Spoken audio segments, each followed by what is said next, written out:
Well, thank you, Tim. God bless you. It's a joy to have you and Ashley with us today. We rejoice with Tim as well. I know many of you probably know, but after 7.5 years of minister of music and minister of education there in Cunningham, just last week he got hired as the new senior pastor there at the church. So we rejoice with he and Ashley in that, and we will certainly be praying for you in your transition there. But it's a joy to have you back as well. We pastors don't get that many opportunities to not only go home at all, but especially to not go back to our home churches and worship there, as we have to be here with our flock here. So we're grateful, Tim, for you and Ashley being here with us today. Well, we're continuing our study in the book of Luke. Today we're going to be looking at Luke chapter 9, verses 7 through 20. Verses 7 through 20. Luke chapter 9, verses 7 through 20. We do apologize again for not having bulletins. Therefore, we don't have sermon inserts in there either.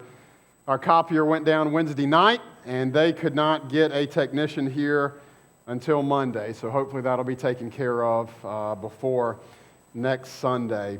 You know, one of my least favorite times to eat at a restaurant, there's one certain day out of the year that I hate going to restaurants, and that would be Valentine's Day. You know, unless you go at like 4 o'clock, regardless of what restaurant you go to, it's going to be overflowing with people. In fact, I remember when I was at Auburn, they have a certain restaurant in Alabama. They have a lot here, but it's not near as common, called Waffle House. Who here knows Waffle House? All right, so it's still well known. It's honestly one of mine and Hillary's favorite restaurants. We really like it. But anyways, I remember I was at Auburn in college, riding by, there was at least 50 people sitting on the curb waiting outside Waffle House to get in to take their date on Valentine's Day. So regardless of what restaurant you go to, there's going to be a long wait. You know, on Valentine's Day, not only do you have to wait a long time to even be seated, but then you have to wait a long time to get your food because the kitchen is so backed up. The servers and the waiters, they're so busy. It takes them a long time to get your order. It takes a long time to get your food out there. And it just takes forever. It's supposed to be a fun, romantic night, but everybody ends up frustrated because you're all hungry, you're tired of waiting, and it's just not that fun. So some may call me cheap. Others may call me unromantic, but if I do take Hillary on a date for Valentine's Day, that's typically why I go on either the 13th or the 15th. You know, one of the least busy days of the year, I worked in the restaurant business for about 5 years before getting married, and February 13th, along with the day before Thanksgiving, are two of the slowest nights of the year because nobody's going to go out and spend money on that night because they're all going to be eating big the following night. So a lot of times I'll take Hillary out to eat on the 13th instead. Again, some may call me cheap, some may say I'm unromantic, but Hillary thinks the same thing as I do. She's going to go on a date. She would much rather get her food quickly and not be crammed in there elbow to elbow waiting forever on food. The less people, the easier it is to get food and service. The more people, the more difficult it is to get service and to get food. Except, of course, when the server is Jesus. Today, in this Luke 9 passage, we're going to study the story of Jesus feeding the 5,000 men. Of course, the total number was probably much over 20,000 people when you add the women and the children. If you think about it, each man probably had a wife. So you double that, you put it at 10,000. Most of them probably had multiple children. So even if you do today, most people have 2 children, that automatically bumps it up to about 20,000 people. So that was a large number. It honestly was probably more than 20,000. But he fed all of these people instantaneously with just 5 loaves of bread and 2 fish. Now, most of us today are familiar with this story. If not, that's okay. We'll learn it today. But if you remember back a few weeks ago, we're going to pick up where we left off. Jesus had sent his disciples out on somewhat of an internship Jesus was trying to prepare them for ministry without him. He knew that he was about to leave them. Up until that point, they had done everything alongside Jesus, but he knew that they needed to be there to set the foundation for the church, and he wasn't going to be with them. So Jesus sent them out on their own while he was still here so that he could train them for when he would not be with them. We will begin today in verse 7, which is part of the story that we've already covered, but it plays a significant part in our passage today as well. Verses 7 through 9 tell us of Herod's response to the ministry of the disciples, but then verse 10 picks up with the disciples returning from their ministry. So if you're there in Luke chapter 9, you can follow along as I read verses 7 through 20. Now Herod the Tetrarch heard about all that was happening, and he was perplexed, because it was said by some that John had been raised from the dead, by some that Elijah had appeared, and by others that one of the prophets of old had risen. Herod said, John I beheaded, but who is this about whom I hear such things? And he sought to see him. On their return, the apostles told him all that they had done, and he took them and withdrew apart to a town called Bethsaida. When the crowds learned it, they followed him, and he welcomed them and spoke to them of the kingdom of God and cured those who had need of healing. Now the day began to wear away, and the 12 came and said to him, send the crowd away to go into the surrounding villages and countryside to find lodging and get provisions, for we are here in a desolate place. But he said to them, you give them something to eat. They said, we have no more than 5 loaves and 2 fish, unless we are to go and buy food for all these people. For there were about 5,000 men. And he said to his disciples, have them sit down in groups of about 50 each. And they did so, and had them all sit down. And taking the 5 loaves and the 2 fish, he looked up to heaven and said a blessing over them. Then he broke the loaves and gave them to the disciples to set before the crowd. And they all ate and were satisfied. And what was left over was picked up, 12 baskets of broken pieces. Now it happened that as he was praying alone, the disciples who were with him, and he asked them, who do the crowds say that I am? And they answered, John the Baptist. But others say Elijah, and others that one of the prophets of old has risen. Then he said to them, but who do you say that I am? And Peter answered, the Christ of God. Now again, many of us today are familiar with this story. As I mentioned before, there are probably 20,000 or more people at this point following Jesus. Jesus looks at them, and we are told in other places, this is one of the very few stories that Matthew, Mark, Luke, and John all record in their Gospels. We are told in some of the other stories that Jesus looked at them and he had compassion on them, and he seeks to find a way to feed these hungry people. Jesus then performs a miracle. There's a little boy that Andrew finds, and this little boy has 5 loaves of bread and 2 fish. Jesus multiplies all of the food and uses it to feed all of these 20,000 or so people. In fact, Jesus created so much food that not only did he feed them, but there was enough food left over on the ground for the disciples to pick up 12 basketfuls. Our question this morning that we need to be able to answer is, why did Jesus do this? This is clearly an important passage for all 4 of the gospel writers to include it in there. Why did Jesus perform this miracle? The vast majority of my life, when I've heard this parable preached, whether it's in Luke or one of the other gospels, it's preached as sort of a social message, a call for the church to have compassion on the hungry and to feed the hungry. I once heard it preached. This was at an adoption banquet in a conference that I had been invited to. I once heard it preached. They were preaching out of John's version of it, that this miracle teaches us that we should always preach the gospel, and as the preacher said, we should preach the gospel wrapped in a hamburger. Because in John chapter 6, Jesus fed the crowd, and then the next day when the crowd came back, Jesus taught them that he is the bread of life.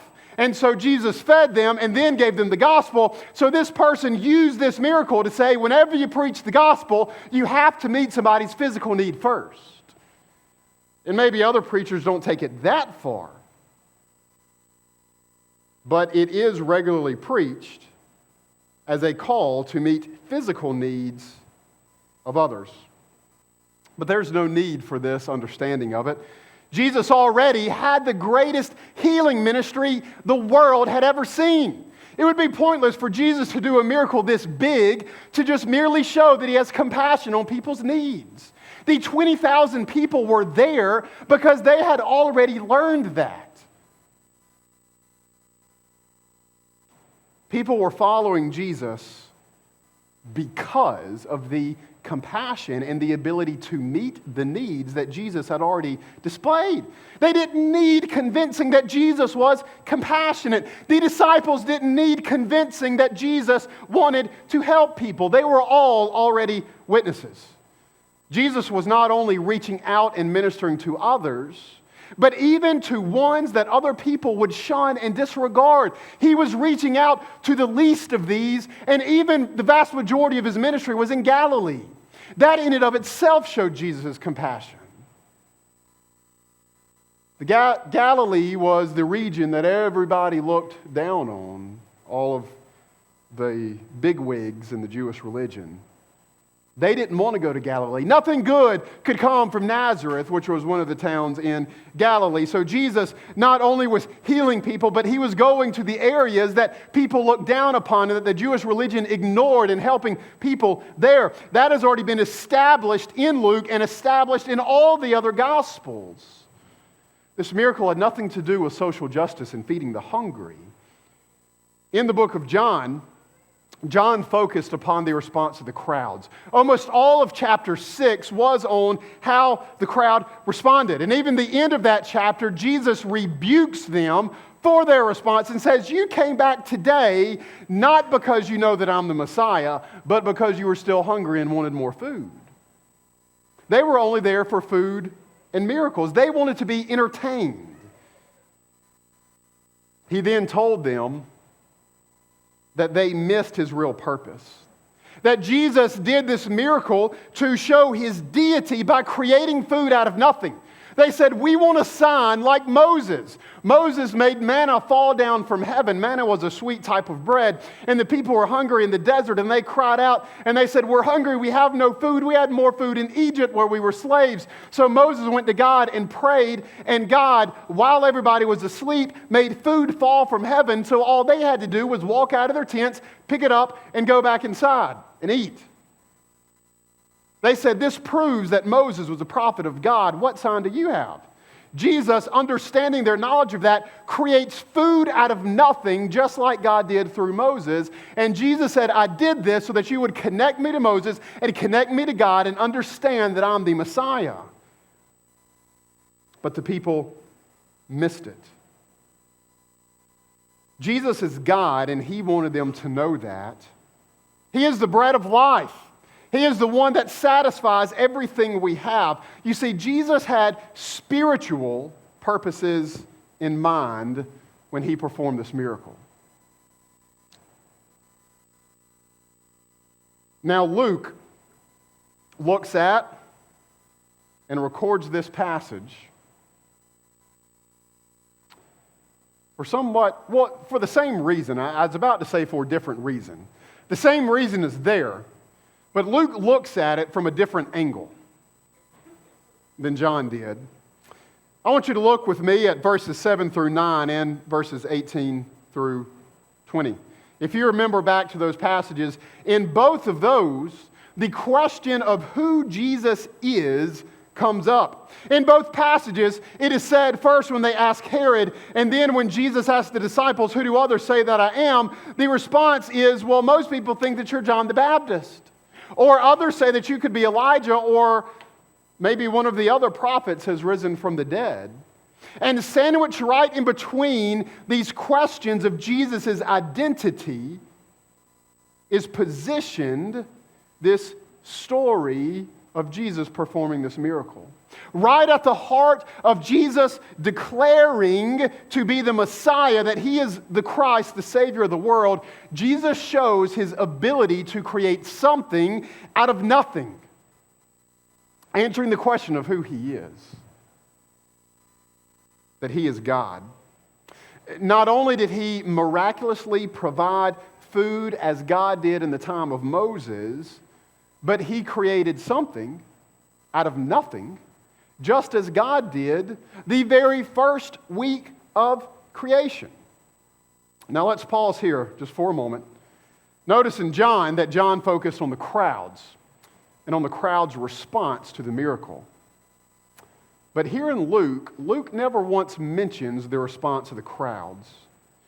He immediately goes to the response of the disciples. He begins with Herod asking the question of who Jesus was, and it ends with Jesus asking the disciples who they thought he was. Luke's focus in this passage is not on the crowd, but on his full-time disciples, those he had set apart as apostles to set the foundation of the church. Jesus is still, from chapter 8, driving home this internship perspective with the disciples. He is wanting them to learn more and more to trust him, as evidenced with the storm at sea, which we again saw in Luke chapter 8. They had a hard enough time trusting Jesus when he was with them. He was on the boat with them. And they still feared for their life. They doubted God. How much more trouble would they have trusting when he's not even there with them at all? Jesus was preparing them, getting them ready for life without him. For them to be faithful and perform their ministry as God desires, they need to know that they can trust Jesus. They need to know that they can trust Jesus. At the beginning of chapter 9, Jesus had sent them out with nothing. He said, don't take any extra clothes. Don't take any extra money. You take the clothes on your back. You go preach the gospel and trust God to provide. At the end of Luke, in Luke chapter 22, Jesus goes back and says, men, when I sent you out with nothing, did you really have nothing? And they said, no, the Father provided every step of the way. In Luke chapter 8, when they feared for their life on the boat, Jesus calmed the storm and then asked them why they did not use their faith. Now, as I pointed out in that sermon, I want to remind you again, he did not ask them why they had no faith, but rather asked them where their faith was. If you really have faith, men, then why did you not use your faith in this situation? Why did you fear for your life instead of trusting me? The faith that they had, where was it? Jesus was constantly wanting his disciples to learn that they can trust him.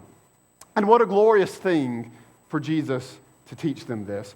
If you have your Bibles with me, turn to the Old Testament, to the book of Isaiah. The book of Isaiah is about 3/4 of the way through the Old Testament. You know, Psalm is always right in the middle of the Bible. Isaiah is 5 or 6 books after Psalm. We're going to look in Isaiah chapter 26, verse 3.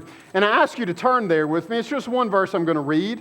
But this is a great verse for you to circle, for you to underline, for you to highlight, for you to remember for your own personal gain in life. Isaiah chapter 26, verse 3, continuing this concept of us learning to trust Christ. Isaiah says here, says, you, speaking of the Lord, you keep him in perfect peace, whose mind is stayed on you, because he trusts in you. I'll read that again. You keep him in perfect peace, whose mind is stayed on you, because he trusts in you. 11 of the 12 disciples that Jesus was mentoring, they were going to face persecution. All 12 of them were going to face persecution. 11 of the 12 would be murdered. The only one who wasn't was John, who was exiled onto the island of Patmos for him to live there. It was a modern-day Survivor. Not like CBS Survivor, where they have all these different amenities and people there to help them, medical attention there. John was dropped off and left there to die all by himself. These men, as they were getting ready to face the difficulties of life, they needed peace. They needed to be able to trust Jesus even when he wasn't right there beside them. They needed to learn to trust Christ in the midst of the storms and the suffering in life. When you were faced with a decision to trust Christ or die, they need not have a panic attack. They needed the boldness, they needed the peace and contentment of Shadrach, Meshach, and Abednego, who, when they were brought before Nebuchadnezzar, and Nebuchadnezzar said, "Men, if you do not bow before me right now, I will throw you into the fiery furnace." And those three men responded by saying, "Nebuchadnezzar, our God can save us, but even if he will not, we still will not obey your law." That is an amazing story.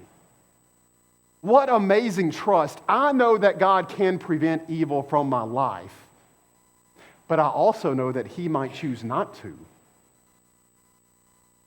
Yet regardless of what God chooses for me, whether it's persecution or whether it's saving me from this difficulty, I'm going to trust him that he's still working for good in my life. These three men trusted God.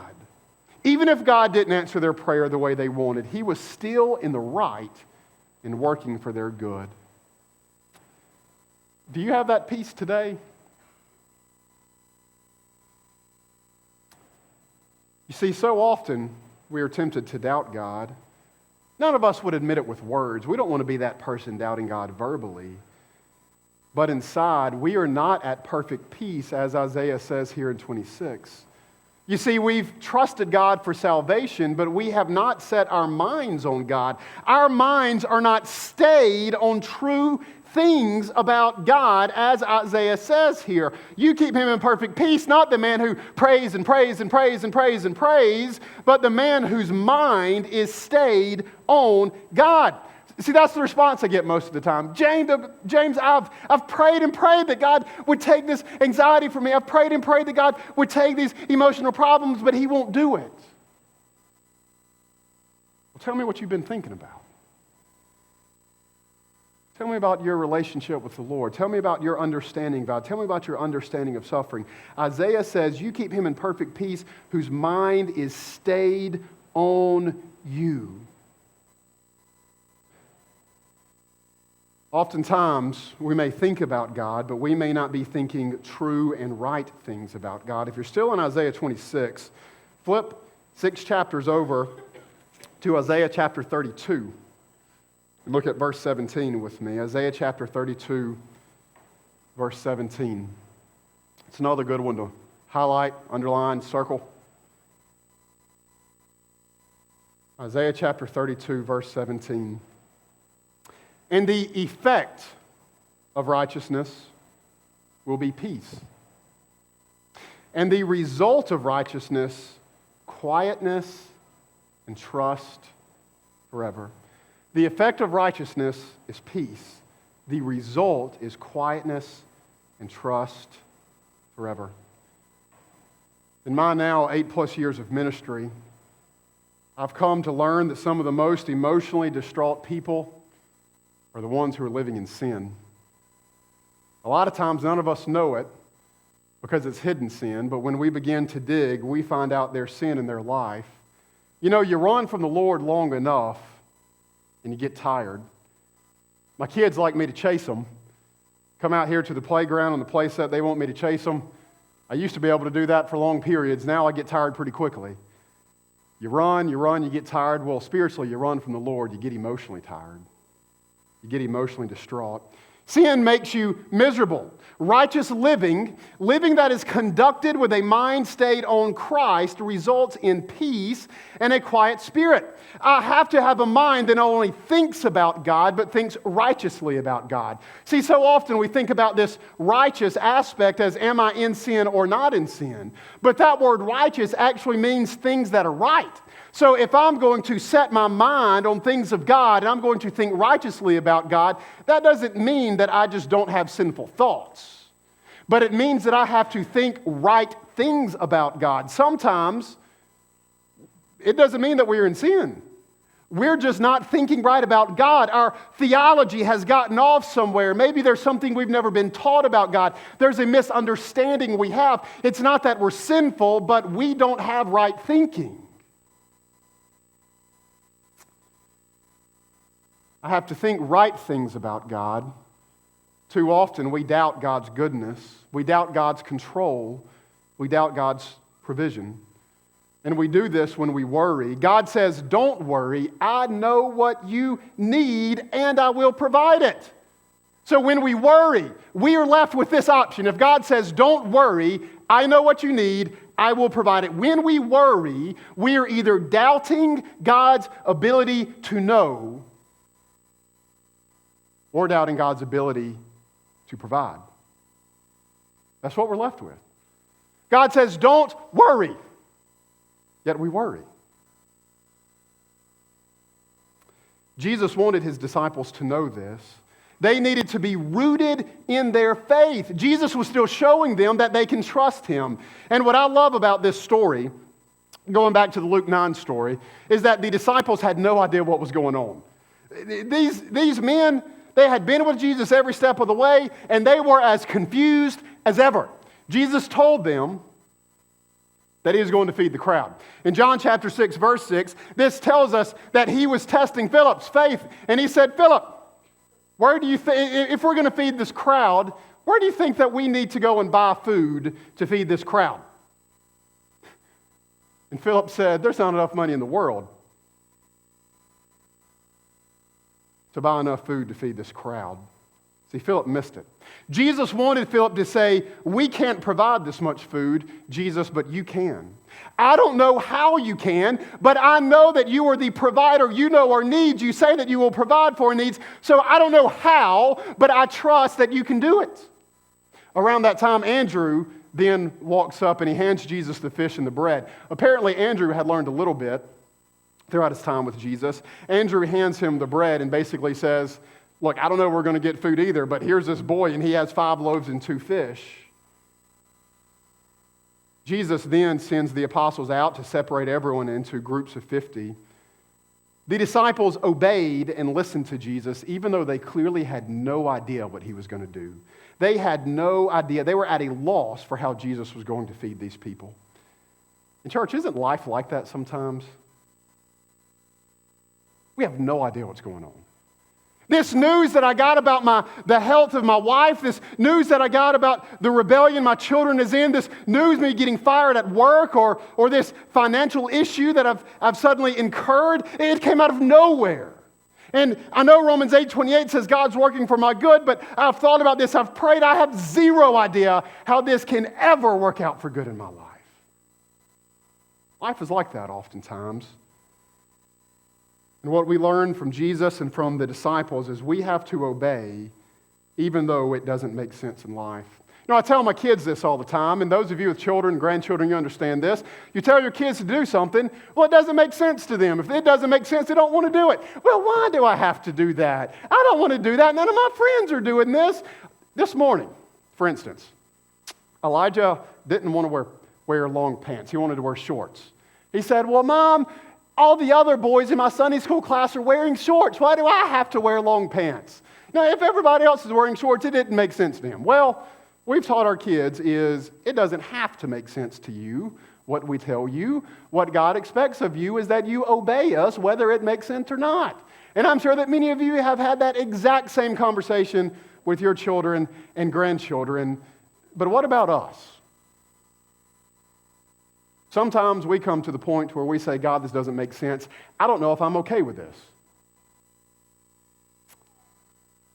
Jesus wanted the disciples and wants us to learn to apply Proverbs chapter 3. If you'd like to turn there with me, you can.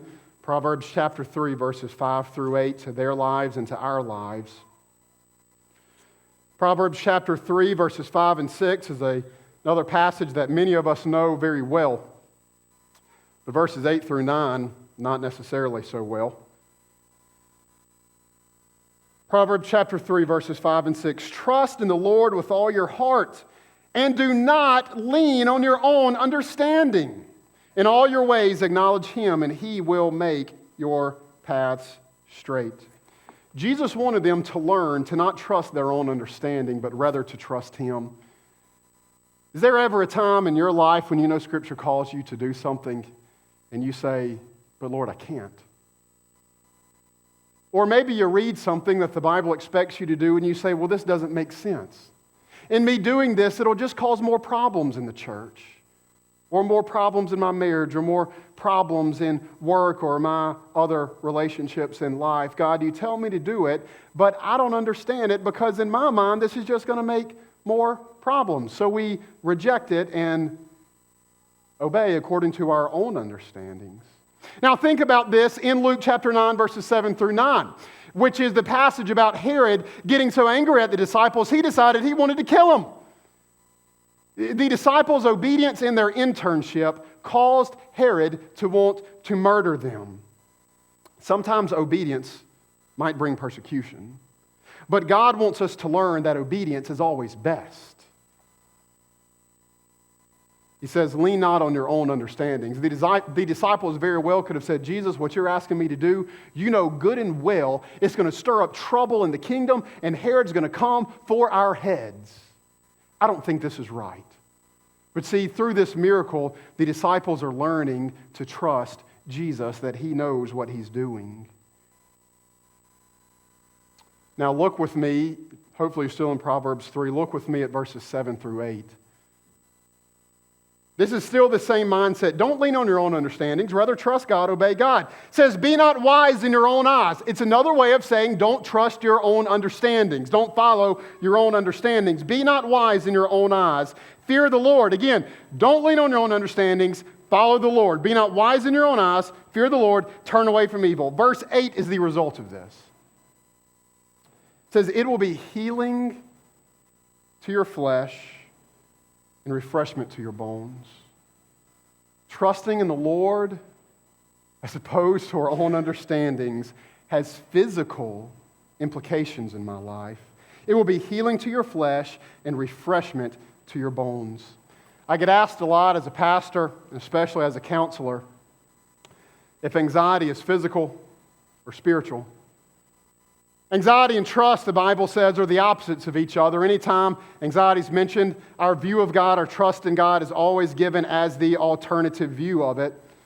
God tells us that when we turn from anxiety and learn to trust God, giving up the control that we want in our own lives and allowing God to be in control, that it will bring healing and refreshment to our bodies. So again, is anxiety physical or spiritual? It's neither. It's both. It's not an either or, it's a both and. It is both, but at the heart of anxiety is a spiritual issue, and that spiritual issue has ramifications on your physical body. Just think about something like stomach ulcers. This has been proven. Well, what causes stomach ulcers? I mean, there can be some other real physical things, but stress produces things in our body that creates chemical imbalances in our stomachs that creates ulcers. Maybe it's unhealthy eating. We're not taking care of our temple. We're putting wrong things into our bodies. Spiritual issues then create physical problems in my life. These disciples are going to face much more dire circumstances in life than most of us have ever faced and will ever face. Jesus wanted them to trust Him. He knows their needs. Now they must trust Him. In fact, they must trust Him to provide for not only their needs, but far more abundantly than their needs consist. He not only fed the people, but there was a bountiful abundance left over. Reminds me of Ephesians chapter 3. You don't have to worry about turning here. But Ephesians chapter 3, verse 20, Paul writes this, "Now to him," speaking of Jesus, "now to him who is able to do far more abundantly than all that we ask or think, according to the power at work within us." Did you hear that? Now to him who is able to do far more abundantly than we could ever ask or think, according to the power at work within us. Jesus does this according to his power. He fed the people far more abundantly than anybody could dream or imagine according to his power. Christ possesses the power to create something out of nothing. He creates light out of darkness, order out of disorder, strength out of weakness, joy out of sorrow, and now food out of nothing. You may look at your life right now and view it as nothing. Your marriage on a scale of 1 to 10 is 0. It's nothing. You're legally married, but other than that, the marriage hardly exists. It's nothing. Your joy in life is 0. Your relationship with your children, or maybe you're a child and your relationship to your parents is 0. It's nothing. It's non-existent. Whatever it is in life, Jesus can take nothing and bring it to life. He can create life out of nothing. So please don't tell me that your marriage has no hope. Don't tell me that your grief and your sorrow has no hope. Don't tell me that in your battle against sin that you have no hope of overcoming. Because Jesus takes nothing and does far more abundantly than you could ever dream or imagine in your life. And I close with this. I do want to go back to John chapter 6. In John chapter 6, when the crowds came back to Jesus the next day and they wanted more miracles, more food, more signs, Jesus responded and he said, "You came to me for the wrong reasons. You came to be filled. You came to be entertained. You did not come to me because you wanted to be my follower." The people wanted Jesus to be king, it said, so that they could have all the free food and health that they could have. Somewhere in this message is a political message as we're gearing up for the presidential debates. They wanted a king to give them free health care and free food. Really, I say that somewhat tongue-in-cheek, but that's literally what the people wanted. They came back, they wanted healing and food. We want this guy to be king. And Jesus said, "You came for the wrong reasons." Well, what is our purpose in coming to Jesus today? Last week, Wade's teaching children's church right now, but he stood up here giving his testimony, saying when he came forward as a child, he came forward not to serve Christ, not to be changed by Christ, but because he didn't want to go to hell. There was never a desire in his body to serve Christ. There was never a desire in his body to trust Christ and to follow Christ and to live for the glory of Christ, that he was one of these in John chapter 6 who came back for the food and miracles. What about you today? What is your reason for coming to Christ? Was it for all the good, shiny, fun, entertaining things that Christ can do in your life? The book of Exodus, when God sent Moses to Pharaoh to save them from slavery, which was a picture of Christ saving us from the slavery of sin, Moses didn't go to the Pharaoh and say, "Pharaoh, let God's people go so that they may be free and not have to be in slavery." He said, "Pharaoh, let God's people go so that they may go into the wilderness and serve and worship God." What is your response to the miracle that Jesus did of salvation? Was it, "Oh, I need to come to him because I don't want to go to hell"? Or was it, "I want to come to him because I want to be changed"? Was it, "I want to come to Jesus because I want him to make me into a new creation so that I can serve him and follow him"?